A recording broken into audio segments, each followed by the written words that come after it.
सो hey everyone, कैसे हैं आप सभी।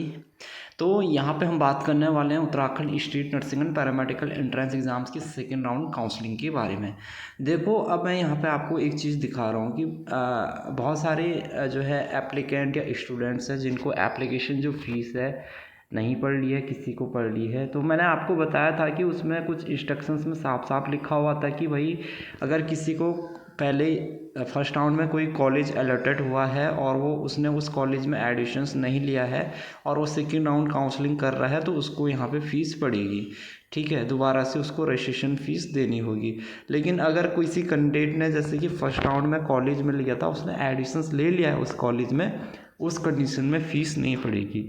या फिर कोई अभी जो है जिसने फर्स्ट राउंड की काउंसलिंग नहीं करी है, वो डायरेक्ट सेकेंड राउंड कर रहा है तो उसको भी यहाँ पे फ़ीस पड़ेगी।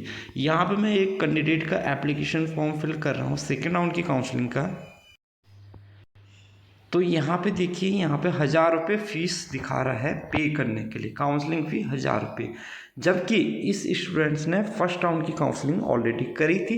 तो हुआ क्या होगा कि इसको फर्स्ट राउंड की काउंसलिंग में कॉलेज जो मिला है, इसने उस कॉलेज में एडमिशन्स नहीं लिया होगा, जिस कारण से इसको सेकेंड राउंड की काउंसलिंग करते टाइम इसको एप्लीकेशन फॉर्म की रजिस्ट्रेशन फ़ीस यहाँ पे देनी पड़ रही है।